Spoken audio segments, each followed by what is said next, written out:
Je dis: «Écoute, j'ai tel problème, tel problème, tel problème». Il dit, début juin, il dit: «Ben, c'est parce que tu penses que tu es en épuisement». Oups. C'est des symptômes physiques Mmh. en premier. Ouais, Notre corps nous parle. ouais. Puis juste avant 3 semaines avant, j'étais allée voir un coach qui me payait, un coach super, cher à Montréal pour lui dire, tu sais: «Comment ils font les gars?» Mmh. Ouais. Puis là, il avait dit: «Ben, ils le font», tu sais. OK, fait que sa réponse, c'était Ben, tu juste... sais, il s'occupe pas, Ouais. tu sais, dans le fond, faut que tu lâches, faut que tu fasses garder ta fille, mais tu sais, 1 semaine sur 2, tu fais pas garder ta fille, là, tu sais, tu es avec. Fait que, ça, j'étais pas capable, fait que j'essayais de tout faire, tu sais, comme probablement, bien du monde. Puis, ben, puis là, quand le médecin m'a juste dit: «T'es-tu fou? Je suis pas en épuisement, de toute façon, je pars en vacances dans 3 semaines. Je passe 3 semaines, puis je vais être correcte», tu sais.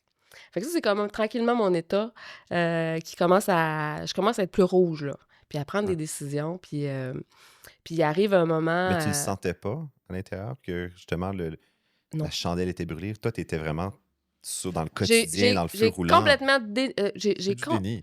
j'ai déni total, Tu puis coupes je l'ai même oublié, l'émotion. puis je l'ai jamais dit à mon conjoint, puis je l'ai jamais dit à personne. C'est depuis que je fais des témoignages en persévérance que je leur dis: «Peut-être que j'aurais pu m'écouter». Les dérangeants.